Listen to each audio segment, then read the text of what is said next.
एक समय की बात है। एक छोटे से गांव में एक सुंदर सी सास और उसकी सजीव सास, एक समझदार बहू रहती थीं। सास बहू का रिश्ता पहले ही से ही बहुत नाजुक था, परंतु यह कहानी उनके बीच आए एक नए मॉडल की है। सास नामक श्रीमती देवी थीं, जो बचपन से ही बहुत प्रेम की देवी बनने की इच्छा रखती थीं। उनकी इच्छा पूरी हुई जब उनका बेटा श्याम एक सुंदर सीमा से विवाह कर लिया। श्याम की पत्नी सीमा एक समझदार और उदार स्वभाव की थी। वह अपनी सास के साथ एक अच्छी दोस्त बनने का प्रयास करती थी, परंतु देवी जी को लगता था कि सीमा उनके सोने की जरा सी भूमि को नहीं समझती। एक दिन श्याम का काम बहुत दूर के शहर में जाने के लिए कहा गया। सीमा को भी साथ ले जाने का आदान प्रदान था, परंतु देवी जी ने इसे नकारात्मक दृष्टिकोण से देखा। उन्होंने कहा, तुम्हें उसके साथ जाने की आवश्यकता नहीं है, तुम्हारी जिम्मेदारी यहाँ है। सीमा ने स्वीकार किया, परंतु उसके मन में दुख छुपा हुआ था।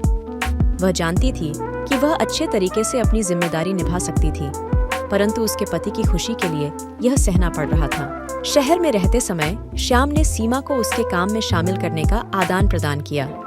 सीमा ने सीखी और बढ़ाई और उसने अपने पति के साथ मिलकर एक सफल व्यापार की नींव रखी। एक दिन श्याम और सीमा गांव वापस लौटे और वहां देवी जी ने देखा कि उनकी बहू ने उनके जिंदगी को कैसे सुधारा है।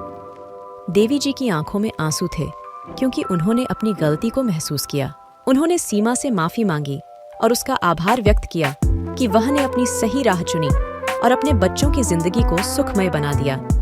सास बहू के बीच में एक नया संबंध बना और वे साथ में खुशहाल जिंदगी जीने लगी।